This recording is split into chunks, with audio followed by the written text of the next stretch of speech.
quitter la maison d'Israël.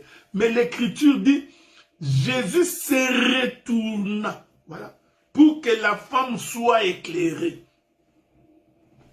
Comprenez, frère, quand tu étais dans Bima, dans Pévalon, dans Mukunadieu, chez Mukungubil, quand tu étais encore dans ces groupes de prières-là, en réalité, tu ne voyais Dieu que des dos.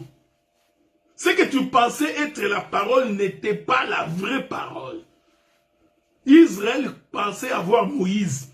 Il pensait qu'avoir Moïse suffisait. Et il était orgueilleux parce qu'il a Moïse. Il était orgueilleux parce qu'il avait Moïse. Israël pensait qu'il avait la connaissance.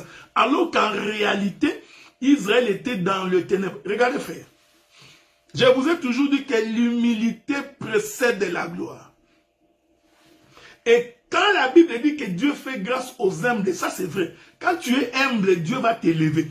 Dieu te donnera la connaissance la plus supérieure parce que tu es un homme humble. Deux individus sont allés prier dans un temple. Écoutez le pharisien. Le pharisien, c'est celui qui croyait avoir la loi. Le pharisien pensait qu'il est spécial. Le pharisien, lui, pensait qu'il est arrivé. Il dit, Éternel Dieu, moi, je ne suis pas comme ces publicains. C'est la prière que tu fais. Cette prière, elle est diabolique. Je ne suis pas comme ces publicains. Moi, je jeûne 2 fois par jour. Je donne ma dîme. Je donne mes offrandes. Moi, il s'est vanté la poitrine. Alors que, de l'autre côté, il y avait un publicain qui disait, Seigneur, je ne suis pas digne de me tenir devant ta face. C'est celui-là qui a affiché l'humilité que Dieu a agréée. Bien-aimés dans le Seigneur, apprenez à vivre la vie de Dieu humblement. Que les gens disent, waouh, il est véritablement un homme de Dieu. Mais ta manière de vivre doit être simple, frère. On peut manger, boire avec toi, discuter comme ça. Tu auras l'impression que je suis un balai de la rue. Comme Paul dit, nous sommes considérés comme étant les balayures de ce monde. Cependant, c'est nous qui enrichissons beaucoup. Cette femme, il a fallu que Jésus se retourne pour que la femme soit éclairée. La connaissance, c'est un retournement.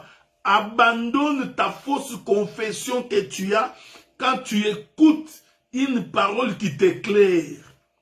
Quand tu saisis le mouvement des Écritures, ça ne t'enlève rien que de te repentir et de dire je vais embrasser cet évangile. Est-ce que vous comprenez ce que nous disons, frère?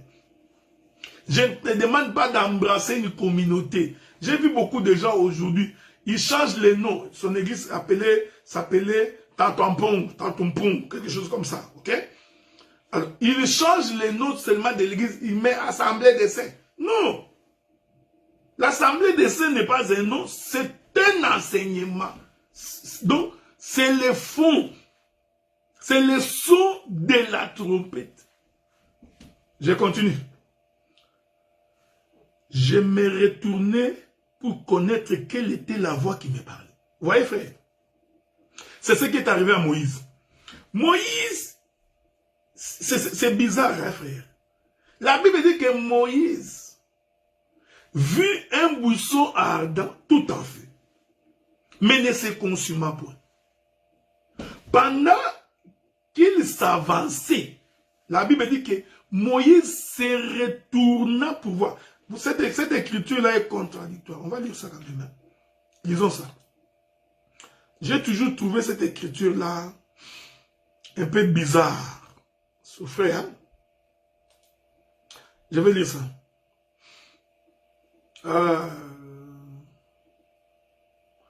C'est quoi? C'est Exode chapitre 3. Voilà. Voilà. Exode chapitre 3. Observons ensemble cette écriture. Moïse faisait paître les troupeaux de Jéthro, son beau-père, sacrificateur de Madian. Il mena les troupeaux derrière le désert, vint à la montagne de Dieu à Horeb.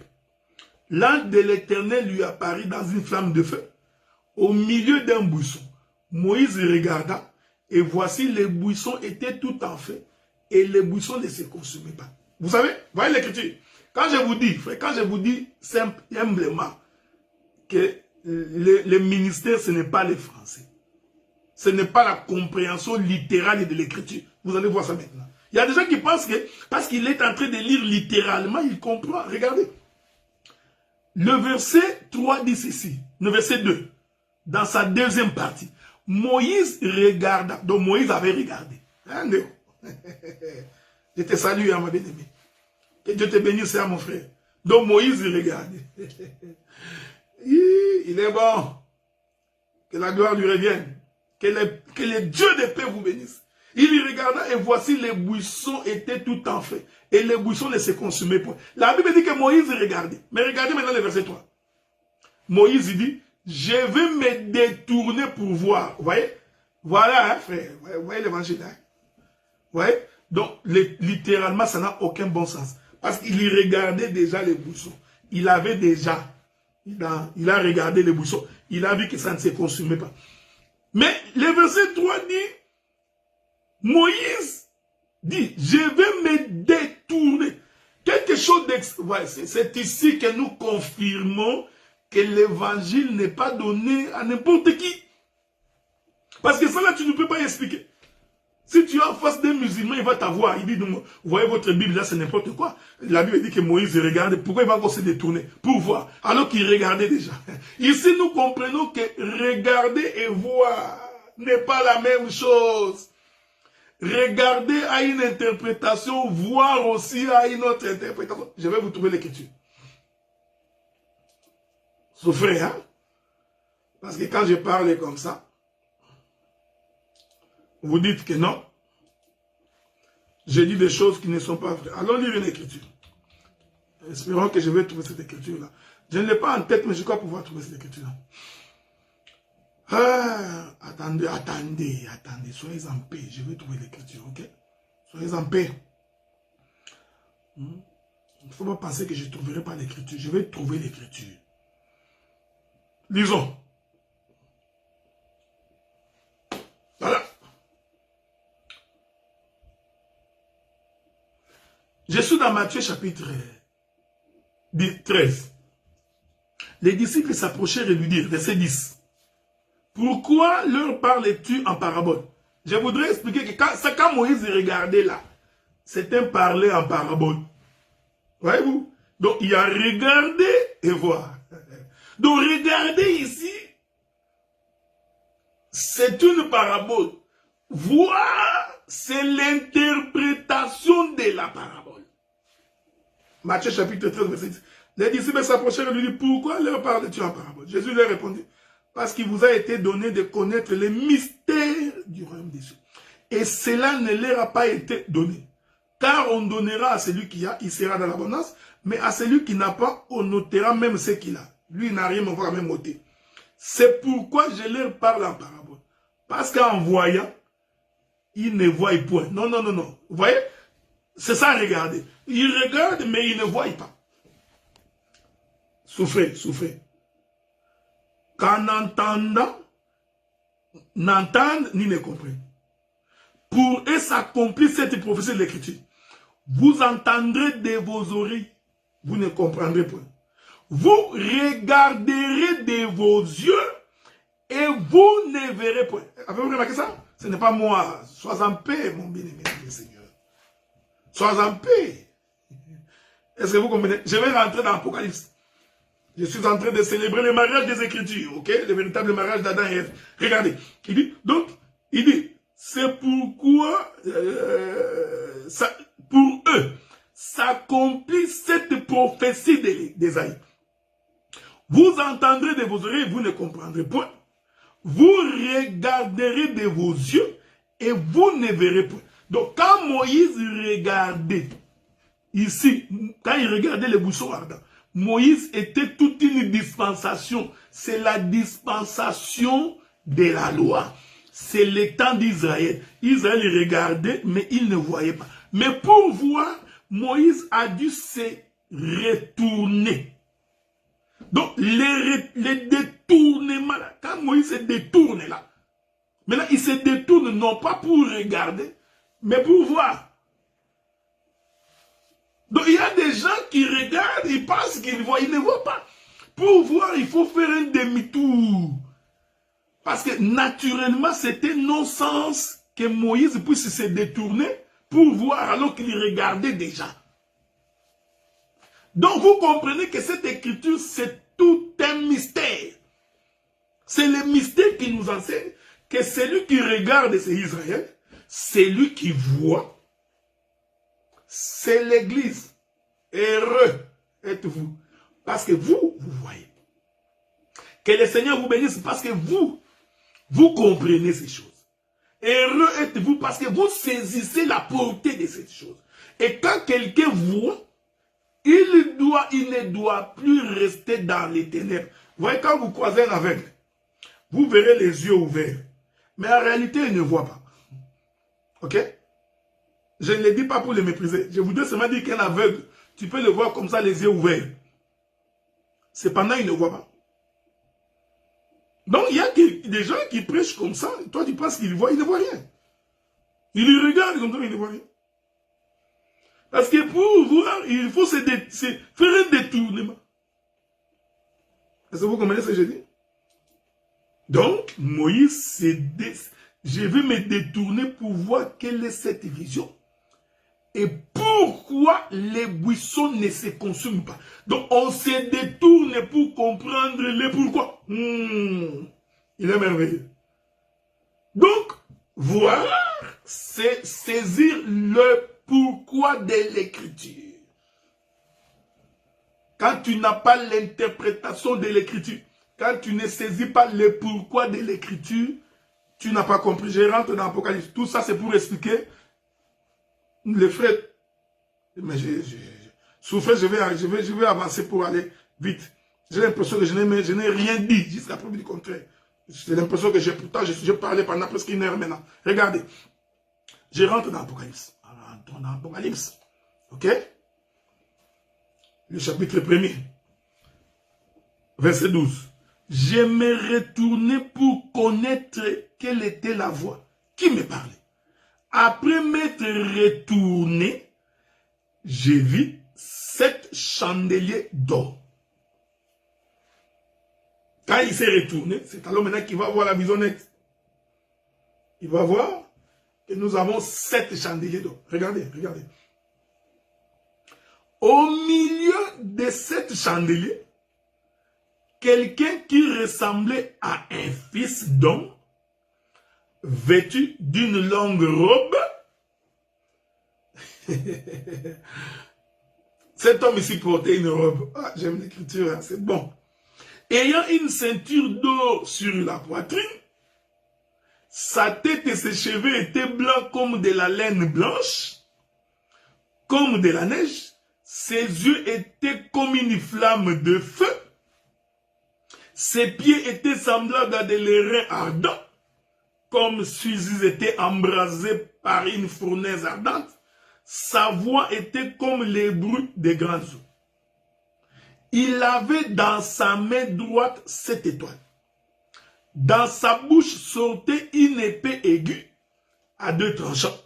Son visage était comme le soleil lorsqu'il brille dans sa force. Quand j'ai vu, j'ai tombé à ses pieds. Comme mort, il posa sur moi sa main droite en disant, ne crains point. Regardez maintenant. On va ajouter une écriture. Pour que vous compreniez ce que nous disons finalement. La Bible dit que lorsque Jean entendait la voix, il entendait la voix par derrière. Et nous disons que cette voix qu'il entend par derrière, là, c'est une dispensation, c'est-à-dire que c'est la dispensation de la loi. Au temps de la loi, les livres étaient fermés. Je prends, est-ce que vous me suivez? Les livres étaient fermés. Donc, regarder, c'est les livres fermés. Voir, c'est regarder à l'intérieur du livre. Je vais donner un exemple. Bon, je prends un bouquin avec moi, je prends ce papier-là. Ça, c'est un livre. Je regarde. Vous voyez? Pour voir, il faut ouvrir. Est-ce que vous comprenez ce que nous disons? Donc, ça, c'est voir. Mais quand c'est roulé, c'est fermé.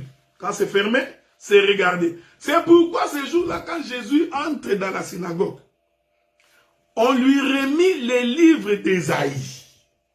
Ésaïe qui avait dit, vous regarderez, mais vous ne verrez pas.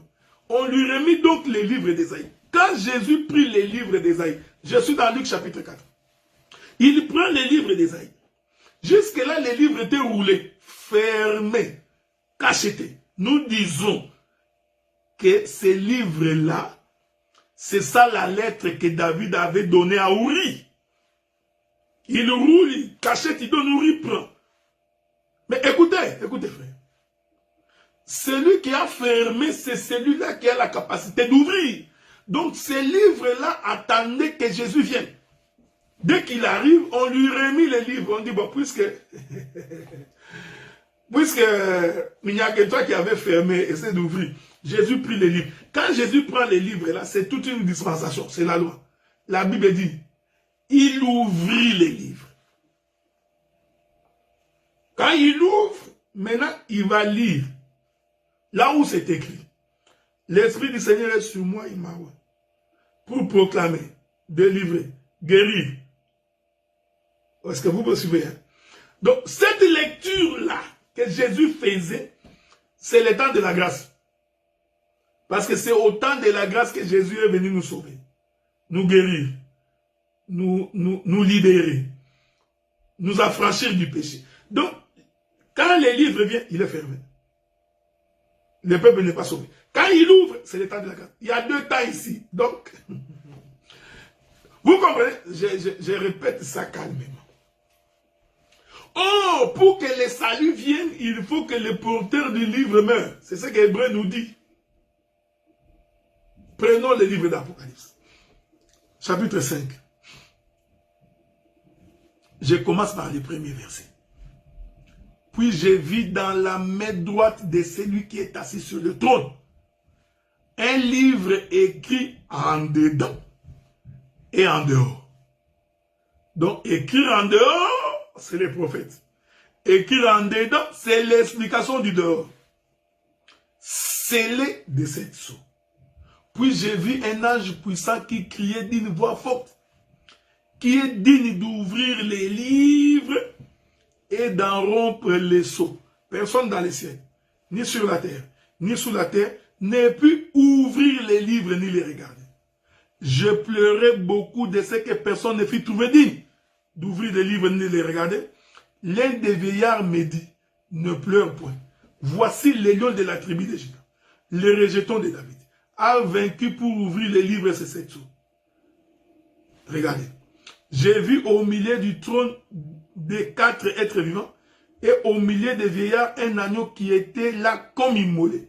Il avait 7 cornes, 7 yeux qui sont les 7 esprits de Dieu envoyés par toute la terre. Est-ce que vous remarquez cette chose? Donc, dans les livres, il est question de Jésus. Donc maintenant nous comprenons cette ouïe-là. Je vous prie de m'accorder 15 minutes, ok? Je sais que j'ai pris beaucoup de votre temps, mais accordez-moi 15 minutes. Ouïe qui prend les livres va chez Joab. Il vient avec les livres, il donne à Joab. Joab maintenant va accomplir la volonté de David. Donc, Joab va ouvrir les livres. Ici, Joab devient l'interprétation du livre. Donc, ne pouvait interpréter les écrits de David que Joab. Oh! Jésus dit, tout ce que je vous dis maintenant à parabole, quand le Saint-Esprit viendra, lui, il vous donnera l'intelligence de ce que je dis.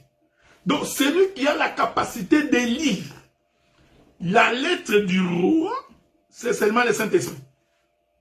Sans le Saint-Esprit, tu ne peux pas comprendre la volonté de Dieu. Joab donc prend, il ouvre, il lit là où c'est écrit que Uri doit mourir. Mais écoutez ce que David avait dit dans la lettre. C'est là que je vais conclure pour aujourd'hui. David avait dit dans la lettre que tu mettras Uri au front. Quand vous allez avancer, tu demanderas aux militaires de se retirer. Ok? Pour que Uri seul puisse mourir. J'aime ça. J'adore ces choses, frère. Donc, David avait décidé de par lui qu'elle ne peut mourir pour la cause de Bathsheba. Parce que le problème de David, c'était qu'il fallait qu'il récupère Bathsheba. Alors, ne peut mourir pour la cause de Bathsheba. Que Uri, que personne d'autre ne meure avec lui. Pose la question, mon bien-aimé Franck, je vais répondre. Est-ce que vous comprenez? Suivez-moi attentivement. Ah, je vois ta question. Est-ce que l'un des veillards, c'est Jacob? J'ai dit non. J'ai dit non. Aucun de ces veillards n'est Jacob. Mais si je... Bon, la Bible dit qu'il y avait 4 êtres vivants et 24 veillards. Nous allons expliquer ces choses les jours où le Seigneur le permettra. Les 24 veillards représentent 2 sacerdoces. Ils représentent les 12 enfants de Jacob. Pas la personne de Jacob comme une, mais les 12 plus les 12 apôtres. Si vous vous référez à mon enseignement sur les liens des Pléiades, j'ai expliqué ces choses-là. Donc, l'un des veillards, ce n'est pas Jacob. Regardez maintenant. David dit, Uri doit mourir seul.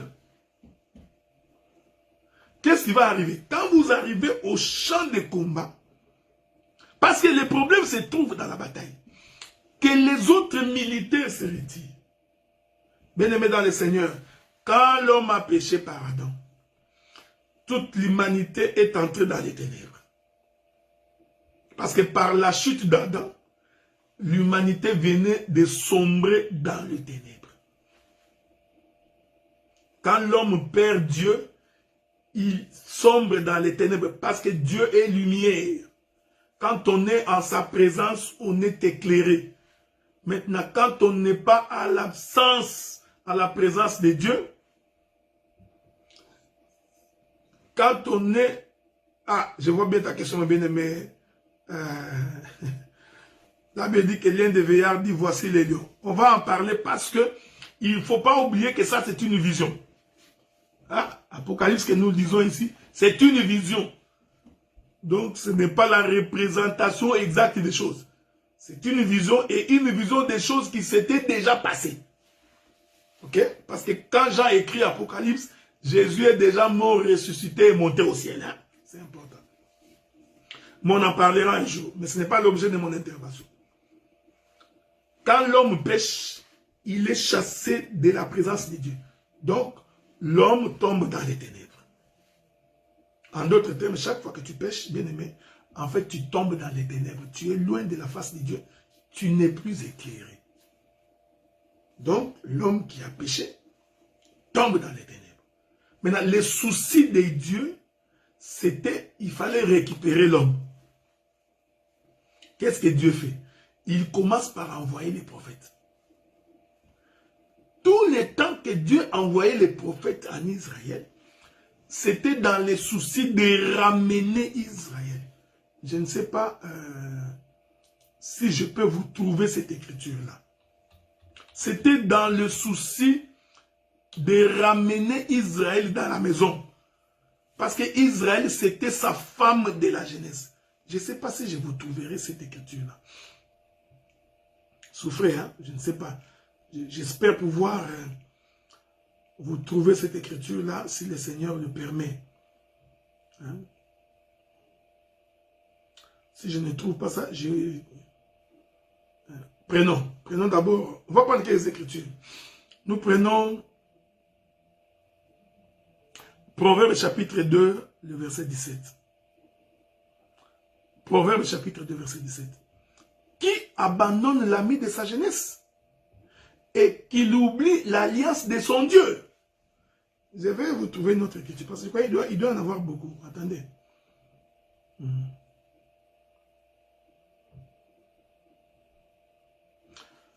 Proverbe chapitre 5, verset 18. Que ta source soit bénie et fais ta joie de la femme de ta jeunesse. Bon, je ne sais pas si je trouverai encore une autre écriture. Hein? Si je trouve, je vous reviendrai. Donc, où la Bible dit que Israël était la femme de la jeunesse de Dieu. Hein? Attendez.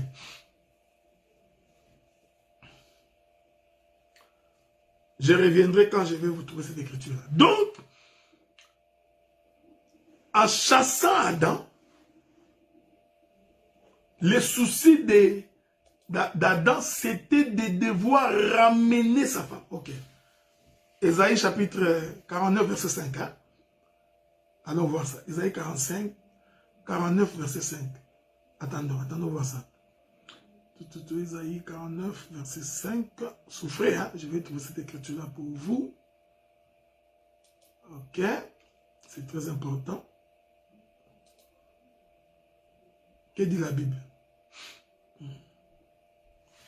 Donc, Ésaïe 45, verset 5, peut-être 6. Allons lire ça un peu, je vais voir.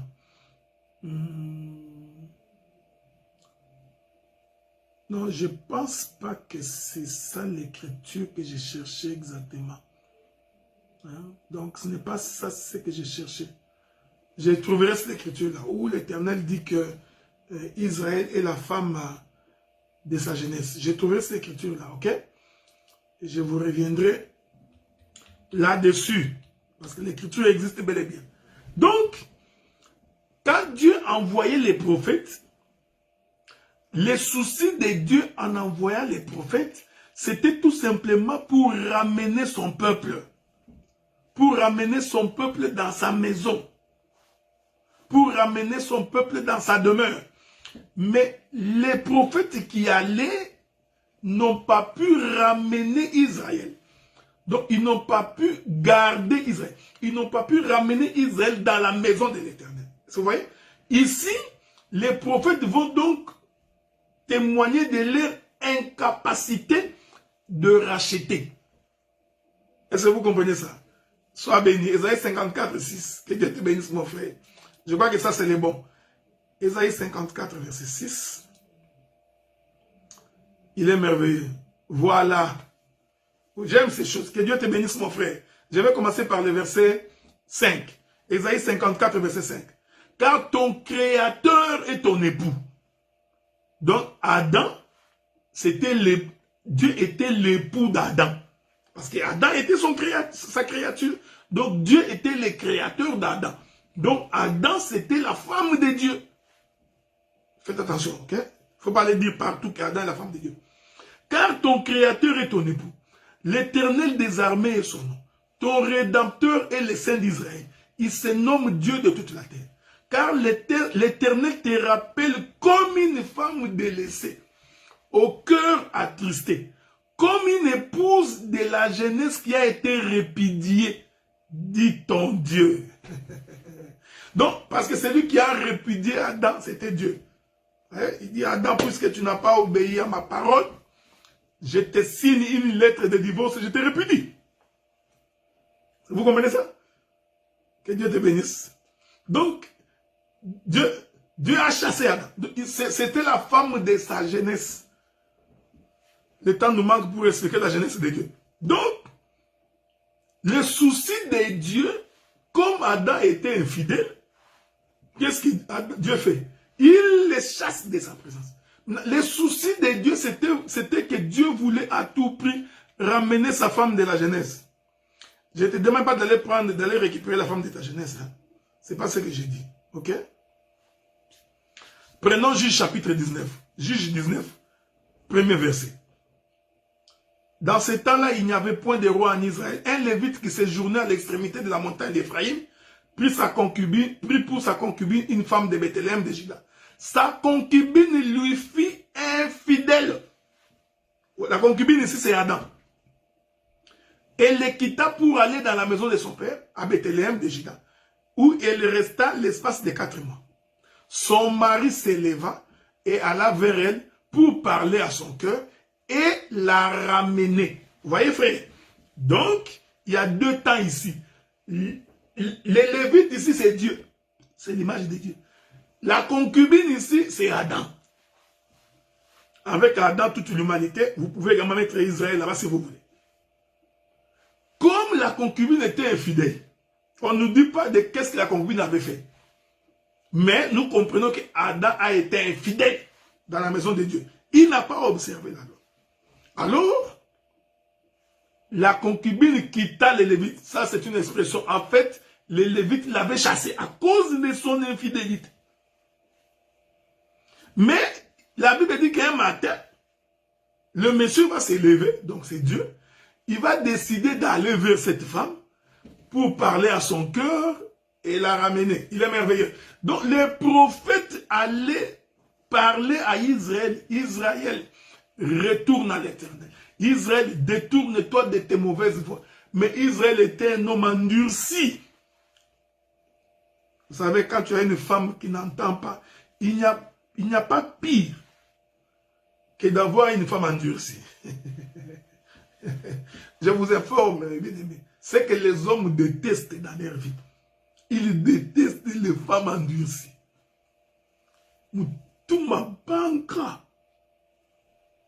Ça énerve l'homme. Il n'y a rien qui puisse énerver l'homme comme une femme qui n'entend pas. C'est pourquoi Dieu était tout le temps en colère au temps de la loi. Parce qu'Israël n'écoutait pas. Donc quand on n'écoute pas, ça énerve Dieu. Il est merveilleux. Voyez-vous, frère, le temps de la loi, c'est le temps où la femme n'écoute pas. Donc Dieu est en colère. C'est pourquoi tu verras dans une maison, quand la femme n'écoute pas, il y a du combat chaque jour. Tout le temps, il y a des discussions. L'homme est toujours en colère. Il est en colère parce que la femme n'écoute pas. Avez-vous remarqué ces choses? Il est merveilleux, le Père de gloire. Regardez, je vais finir. Donc, c'est Uri là qui va avec les militaires. Les militaires qui se retirent là, en réalité, ces militaires représentent les prophètes qui témoignent de leur incapacité de mourir pour Bathsheba. Parce que David voulait que Uri seulement puisse mourir, pas quelqu'un d'autre. Uri. Alors, pour que Uri meure seul, il faut que les autres se retirent. C'est pourquoi nous disons, aucun prophète n'est mort pour le peuple. Aucun. Chacun portera son propre fardeau. L'âme qui pêche, c'est celle-là qui mourra. Les prophètes ont dit non. Nous ne pouvons pas porter cette charge. Maintenant, qu'est-ce qu'on fait? Les prophètes se retirent. Nous disons que les retraits des prophètes là, c'est la fin du temps de la loi. Donc quand les prophètes se retirent, c'est parce que lui-même, les vrais, celui dont il est question, doit se présenter lui-même. Voilà pourquoi, quand les prophètes ont prophétisé, ils ont prophétisé jusqu'à Jean. Arrivé chez Jean, fini. Pourquoi? Parce que lui-même, le Seigneur Jésus-Christ vient de se présenter. Il dit à Jean-Baptiste, faisons ce qui est juste. Jean-Baptiste dit, il faut que moi je diminue et que lui croisse. Vous comprenez? Jean-Baptiste est la fin de tous les prophètes. Donc c'est Jean-Baptiste qui vient mettre fin au temps de la loi. Il dit, il faut que je diminue. En d'autres termes, il faut que nous rentrions. Il faut que nous disparaissions. Il ne faut pas que nous allions jusque là-bas. C'est pourquoi aucun prophète n'a été baptisé. Avez-vous remarqué ça? Il n'y a aucune écriture qui dit qu'un prophète, on a pris les prophètes, on l'a baptisé dans l'eau. Et puis je me pose la question. Il est merveilleux Dieu. Parce que le baptême, c'est la mort. Donc, le seul qui a été baptisé parmi les prophètes, c'est Jésus.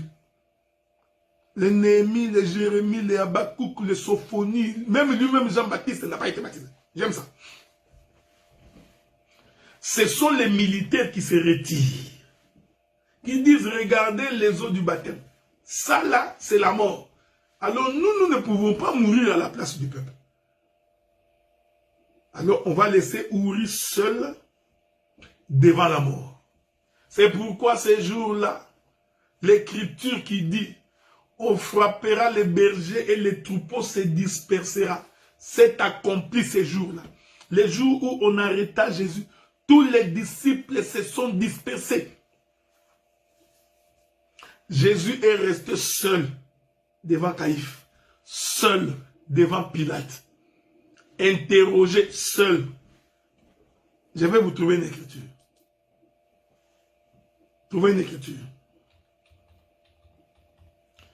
J'espère pouvoir trouver cette écriture-là. Avec l'aide de Dieu. Regardez, je ne sais pas. Je cherche l'écriture. Toujours Esaïe. J'aime les prophètes Esaïe. Les meilleurs des prophètes. On prend Esaïe chapitre 63 et c'est là qu'on va finir aujourd'hui. La Bible dit, qui est celui qui vient d'Édom?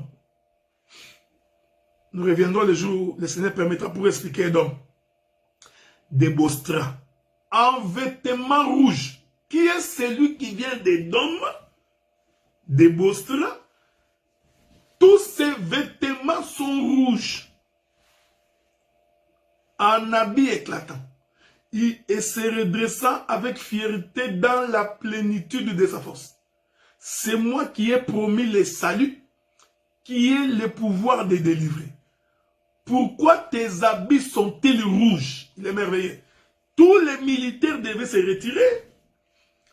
Notre bien-aimé frère Ouri, qui est ici l'image de Jésus, devait rester seul devant. Il est écrit. Pourquoi tes habits sont-ils rouges? Et tes vêtements comme les vêtements de celui qui foule dans la cuve. La cuve, c'est là où on prépare le vin. Ok? Jésus dit, il prit une coupe de vin et il dit à ses disciples, prenez, buvez ça. Ceci est mon sang. Ah donc, voilà, c'est toujours le sang. Écoutez la réponse de celui dont les habits étaient rouges. J'ai été seul à fouler au pressoir. Nul homme d'entre le peuple n'était avec moi. Je les ai foulés dans ma colère. Je les ai écrasés dans ma fureur. Leur sang a jailli sur mes vêtements et j'ai essuyé tous mes habits. Je répète ça. J'ai été seul à fouler au pressoir. Nul homme d'entre le peuple n'était avec moi. Bien-aimé dans le Seigneur, en ce qui concerne le salut de ta vie, en ce qui concerne ton salut, je t'informe, aucun pasteur ne peut prendre ta place. Aucun prédicateur, aucun docteur, aucun prophète, aucun père. Hein? Donc père, aucun de vos pères là ne peut accepter de mourir pour toi. Le seul qui est allé lui-même au pressoir n'a été accompagné de personne. C'est celui dont il est attesté. Pourquoi tes vêtements sont rouges? Il dit, j'étais seul au pressoir. Remarquez ces choses. Moi, celle qui était en train de fouler la cuve. C'est pour dire ceci, frère. Donc, quand David dit à Joab que les militaires se retirent et que Ouri reste seul, David prophétisait sur la mort de Jésus. Pour dire que ces jours-là, Jésus sera seul pour sauver l'humanité. Je vais trouver une écriture. Attendez. Vous savez, sans témoin des écritures, des fois, les gens ont des difficultés pour comprendre. Je vais trouver une autre écriture pour vous. Ok?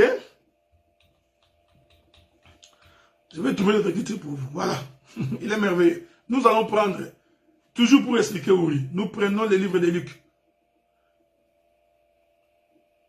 Luc chapitre 22. Regardez. Je prends Luc. Je vous ai épargné beaucoup de choses à cause du temps. Je prends Luc chapitre 22. Je commence par le verset 39. La Bible dit. Après être sorti, il alla selon sa coutume à la montagne des Oliviers. Ses disciples les suivirent. Lorsqu'il fut arrivé dans un lieu, il leur dit, priez afin que vous ne tombiez pas en tentation. Puis il s'éloigna d'eux à la distance d'environ un jet de pierre. Voyez-vous? S'étant mis à genoux, il y pria. Le Seigneur a fait un déplacement. Si vous pouvez remonter l'écriture si vous voulez. Le Seigneur fait un déplacement avec ses disciples. Nous disons que ce déplacement-là de Jésus qu'il fait avec ses disciples, ça c'est Uri avec les autres militaires qui vont au champ de combat. Parce que ceux qui arrivent ici, frères bien-aimés dans le Seigneur, souffrez avec moi. Souffrez, nous allons essayer de mettre un peu de l'ordre ici parce que j'avais oublié. Voilà, souffrez. Hein? Je m'excuse pour cet inconvénient-là. Regardez. Il est merveilleux. Regardez, regardez, regardez, regardez. Regardez bien. Uri allait au combat avec les autres militaires. Arrivé au combat, les autres militaires devaient se retirer pour que Uri reste seul. Pour que l'écriture d'Ésaïe 63, verset 3 puisse s'accomplir. Que j'ai été seul au pressoir, en train de fouler la cuve. Il n'y avait personne d'entre le peuple avec moi. C'est pourquoi mes habits sont remplis de sang, parce que c'est moi qui ai versé le sang. Maintenant, je prends Luc pour expliquer la même chose. Je suis en train de coudre l'habit de Joseph, une tunique multicolore. Jésus prend ses disciples pendant qu'ils allaient dans la montagne des Oliviers. J'ai dit que ce déplacement-là, c'est Uri qui se déplace avec les autres militaires. Mais l'ombre dit qu'il faut que les autres se retirent. C'est pourquoi Jésus arrive à un endroit, il demande à tout le monde de rester ici. Il dit, vous, restez ici, priez pour que vous ne tombiez pas en tentation. Nous comprenons que celui qui ne prie pas, il doit tomber en tentation facilement. Si tu dis que non, moi j'ai prié à la maison, non, non, celui qui ne prie pas beaucoup, il péchera tout le temps. Ne vous en faites pas. Puis il s'éloigna d'eux à la distance d'un jet de pierre. Hein? Quand vous jetez la pierre, c'est ça. C'est l'arc-en-ciel. Hein? Non pas l'arc-en-ciel, c'est un arc de l'Orient vers l'Occident. Ce n'est pas ce qui m'intéresse. S'est mis à genoux, il pria, disant, Père, si tu voulais éloigner de moi cette coupe, toutefois, que ma volonté ne se fasse pas, mais la tienne. C'était la volonté de David que Uri puisse mourir. Est-ce que vous voyez ça? Que non pas la volonté d'Uri, mais la volonté de David. C'est ce que Jésus reprend ici. Père, s'il était possible que je ne puisse pas mourir, mais pas ma volonté, mais ta volonté. Avez-vous remarqué ça? Alors l'écriture dit, alors un ange lui apparut du ciel pour le fortifier. Étant en agonie. Ah, donc Jésus mourait. Donc vous comprenez qu'avant de mourir sur la croix, il était déjà mort dans la montagne des Oliviers. Donc étant en agonie, il y priait instamment. Sa sueur devint comme des grumeaux de sang qui tombaient à terre. J'étais seul au pressoir. Ouais, il était seul. Cette scène-là, en tout cas, je ne sais pas comment Luc l'a raconté, parce que Jésus était seul là-bas. Il avait laissé ses disciples. Je ne sais pas par quel mécanisme Luc a compris ce qui s'est passé quand Jésus priait seul et qu'il était devenu agonisant et qu'il a transpiré, sa sueur devient comme des sang, des grumeaux de sang. Donc, c'était pour attester de la mort d'Uri. Est-ce que vous comprenez ce que nous disons? Donc, Uri ici qui est en train de mourir, c'est le Seigneur Jésus-Christ. Avez-vous remarqué ça? Bon. Le samedi prochain, je reviendrai pour expliquer que Uri, c'est aussi l'acte dont les ordonnances nous condamnaient. Que la paix du Seigneur soit avec vous. J'ai été long. Je vais demander que lorsqu'on mettra cette vidéo sur Facebook, sur YouTube, si on peut la couper en deux, ça sera une bonne chose. Parce que j'ai été long. Que Dieu vous bénisse.